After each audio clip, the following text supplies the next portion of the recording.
sommes aujourd'hui avec Michèle Brun, directrice du SMICTOM Nord Seine-et-Marne, qui va nous parler du problème des bouteilles en plastique et de la consignation.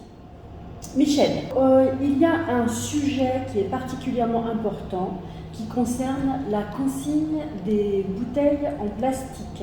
Tout à fait. Le sujet de la consigne qui avait été abordé en 2019, je ne sais pas si vous en rappelez, mais le pouvoir public souhaitait effectivement mettre la consigne sur les bouteilles en plastique. Alors ça allait de 10 à 25 centimes par bouteille, ça pouvait aller jusqu'aux canettes, également l'alu, etc. Pour effectivement améliorer l'aspect recyclage. Simplement, les collectivités, on a toutes été vent debout, puisque nous avons mis en place le tri sélectif. Et l'habitant, depuis des années, il a le réflexe de mettre sa bouteille en plastique, ses canettes en alu, etc., dans le bac jaune. On nous demande également d'étendre les consignes de tri. La loi disait que c'était au 1er janvier 2022. C'est-à-dire, c'est pour ça que le SMICTOM, au 1er mai 2019, a étendu les consignes de tri sur l'ensemble de son territoire pour améliorer le geste de tri. Et effectivement, c'est là que tous les emballages se trient. En déviant ce système de consigne, plutôt et ce qu'on appelle la consignation, le geste de tri serait non plus dans les bacs jaunes, mais serait dans différents appareils mis un peu partout. On peut supposer dans des centres-villes, proches des centres commerciaux. Le geste de tri ne serait plus mis effectivement dans le bac jaune, mais effectivement dans des machines spécifiques. Donc qui serait installé dans les supermarchés. Ça existe déjà, oui. Mais dans des supermarchés, dans des lieux, peut-être chez des industriels, etc. Voilà. Toujours est-il que pour les collectivités comme les syndicats, enfin comme le syndicat tel que le nôtre, et d'ailleurs toutes les collectivités sont vent debout, ça veut dire que ces matériaux ne seraient plus recyclés sur les centres de tri. Centres de tri qu'on nous a demandé de moderniser pour répondre à l'extension des consignes de tri. Donc, ce sont des millions qui ont été investis. Ça fait partie des premières choses qui ont été recyclées, les bouteilles en plastique. Tout à fait. Mais ça veut dire que des investissements énormes qui ont été faits, franchement, pour rien. Ça veut dire qu'effectivement, une filière abandonnée. Nous avons, nous, collectivités, des soutiens importants auprès de Citeo, Éco-emballage, ex-Éco-emballage. Pour le syndicat, c'est plus de 2 millions sur les plastiques. Qui plus est, nous revendons des matériaux à des repreneurs. Donc, les bouteilles plastiques, 500 000 €. Donc déjà, par 2 000 an. Alors ça dépend des cours, bien évidemment, mais entre Citeo et nos repreneurs, 2,5 millions. Et encore, c'est le minimum. Et ce n'est que pour le SMICTOM. Donc ça veut dire des recettes en moins. Ça veut dire qu'à un moment donné, pour combler ces recettes, on va devoir augmenter nos appels de fonds, donc auprès de nos adhérents, qui eux-mêmes vont devoir augmenter leur tome auprès des habitants. Donc cette fausse bonne idée de récupérer, pardonnez-moi, mais franchement, c'est une vraie gageure. C'est se moquer du monde.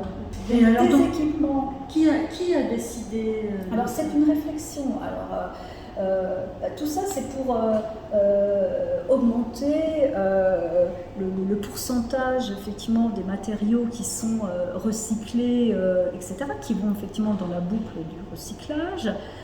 Il y a le débat sur le plastique. Voilà, on sait tous qu'il y a des microplastiques un peu partout, etc.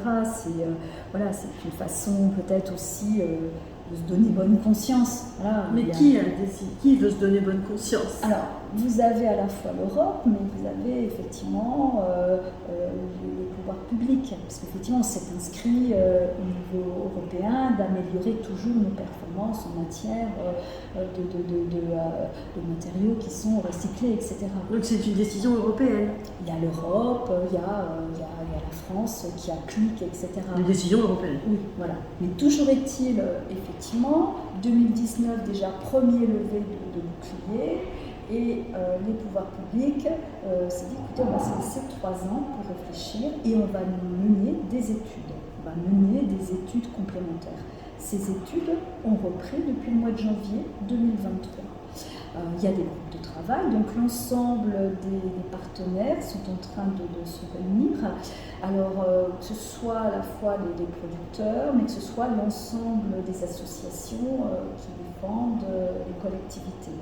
Alors, entre l'AMF, Amorce, le SAC national de recyclage, vous avez des metteurs sur le marché, etc., voilà, qui se réunissent donc, voilà, pour voir un petit peu qu'est-ce qu'il en est. Toujours est-il que nous, collectivités, nous réunissons, nous sommes par le biais d'associations, tous les syndicats, toutes les collectivités qui ont en charge effectivement le traitement de la collecte sélective sont au rendez-vous, puisque ce sont des pertes énormes de recettes qui se traduiraient inévitablement sur des appels de fonds et des augmentations de la TAM vis-à-vis des habitants. Voilà. Un modèle, et puis il n'y a pas que ça, c'est la remise en cause d'un modèle qui est mis en place. On a mis des années à sensibiliser les habitants, à leur expliquer le geste de tri dans leurs poubelles, et là, tout d'un coup, ils devraient effectivement faire un autre procédé. Donc, des centres de tri modernisés. Se pose la question du modèle social aussi, du modèle un petit peu sociétal. Dans des grandes villes, on mettrait des machines, mais dans le rural, qu'est-ce qu'on ferait? Les petits commerçants, ils vont être lésés par rapport aux grandes surfaces. Enfin, vous voyez, il y a toute une remise en cause voilà, du modèle qui a été mis en place. C'est les industriels. Qui est-ce qui va toucher ces 10 à 25 centimes en plus? C'est l'industriel. Oui, c'est ça revient aux fabricants. Voilà, qui ne paierait plus au travers, vous savez, de ce fameux point vert, ils ont une éco-participation, ils ne participeraient plus. On aura toujours des personnes qui ne mettront pas dans la machine donc oui, du coup, leurs 10-20 centimes, il y a un enrichissement, il y a un manque de lisibilité et il y a un enrichissement évident de personnes sur ce marché. Nous trouvons tous inadmissible de remettre en cause un geste de tri qui est là, qui est ancré auprès des habitants. Et effectivement, quand on interroge souvent l'habitant, quel est votre premier geste pour l'environnement? C'est le geste de tri. Et là, c'est dévoyer ce geste, c'est finalement laisser aux collectivités le traitement d'une poubelle qui n'aura plus de valeur. On prend des déchets qui ont une valeur pour les retirer et les donner effectivement à d'autres. Vous voyez, c'est très... Pour les habitants, ça aura quand même une valeur, puisqu'ils vont récupérer des sous en échange. Mais ils l'auront payé, mais vous avez ceux qui ne vont pas... Vous avez ceux qui mettront... qui ne pensent pas toujours. Oui, qui ne vont pas... Voilà, et puis... moi, je suis assez surprise, mais parfois, je vois des personnes arriver avec des sacs énormes de bouteilles remplis de ces machines qui existent déjà dans certains supermarchés pour avoir... Ça existe déjà. Ça existe, on en voit un petit peu partout dans des grandes surfaces. Moi, j'ai des collègues qui s'inquiètent du pillage des poubelles. Parce qu'on ira chercher les poubelles du voisin, on ira chercher, parce qu'il y aura toujours quelques poubelles, il y aura toujours quelques bouteilles, voilà. Mais il peut y avoir ça. Je veux dire, à un moment donné, On ne peut pas demander aux collectivités d'investir, de sensibiliser, de communiquer,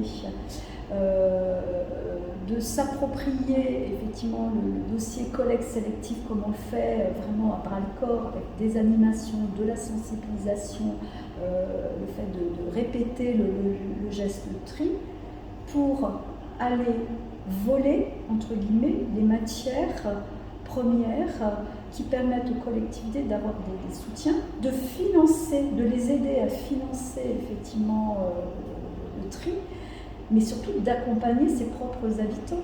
Vous voyez, plus effectivement il y a du tri, plus nous avons des soutiens financiers, plus nous pouvons maîtriser nos coûts, plus nous pouvons aussi mettre en place des animations dans les écoles, plus nous pouvons effectivement éviter d'augmenter les appels de fonds auprès de nos adhérents, qui eux-mêmes ne vont pas augmenter l'appel de fonds. Mais ce que les gens vont récupérer comme argent en allant rendre leurs bouteilles à la consigne, c'est ce qu'ils ne récupéreront pas sur leur taxe d'ordures ménagères, par exemple, parce que vous allez être obligé d'augmenter puisque vous n'aurez pas votre mais c'est une double peine. Et puis, à l'heure où on n'arrête pas de nous dire le pouvoir d'achat, augmenter chaque bouteille plastique de 10 centimes, c'est quand même c'est beaucoup. On parle de 10, 25 sur des canettes, etc. Les montants ne sont pas déterminés, mais c'est ce qui avait été avancé. Donc, on a des personnes, c'est difficile quand même, parfois. Donc, vous allez on va à nouveau demander à des gens de dépenser plus alors qu'ils ont moins d'argent. On est là, le panier de la ménagère, etc., le panier du pouvoir d'achat. Ça va à l'encontre. Voilà, ça va à l'encontre. Mais cet argent-là, c'est leur argent, puisque c'est ça ça va être leur argent. Oui, et ça va être sous format de bons qui vont à nouveau investir. Vous voyez, c'est pas très clair. C'est pas, voilà, ça reste à définir, mais toujours est-il, ça va se traduire par une réduction effectivement des soutiens financiers des collectivités. Et c'est pour ça que toutes en France, on nous demande d'améliorer les performances, on se bat vraiment pour améliorer, pour sensibiliser, pour effectivement que ce geste de tri soit fait. On y arrive. Voilà, on est franchement proche, on parle de 75%, on y est presque, voire même 75% de quoi? De matières recyclées, etc. On est vraiment dans la globalité. Oui, dans la globalité. On est vraiment proche de ce taux. Et là, ça sera vraiment un retour en arrière. Extension des consignes de tri, 1er janvier 2022. On sait que les consignes, les bouteilles consignées, c'était à l'époque le verre, ça a existé il y a des dizaines d'années en arrière, ça a disparu, et au profit du tri collectif.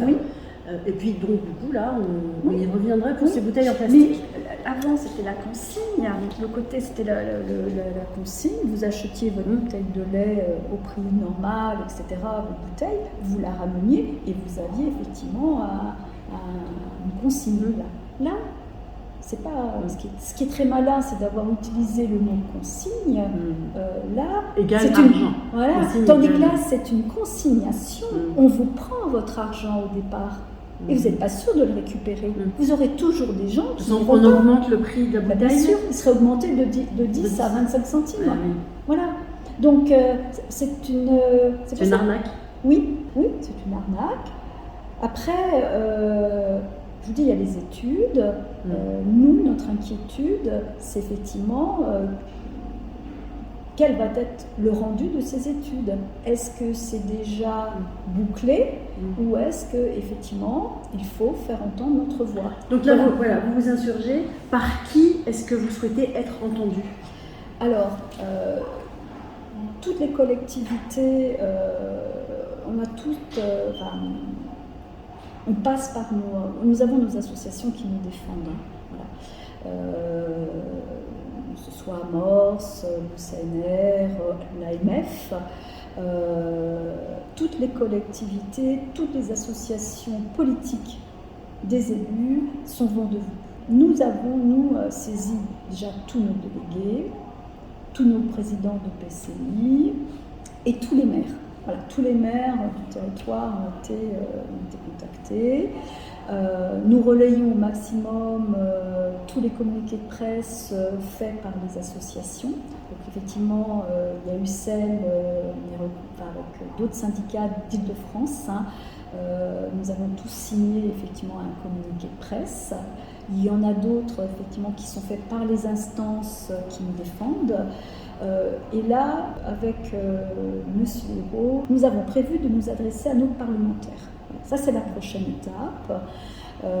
Et pas plus tard que ce matin, comme vous savez, notre CS est traité près du SMDO dans l'Oise. Le CS? Le CMDO, le syndicat mixte départemental de l'Oise.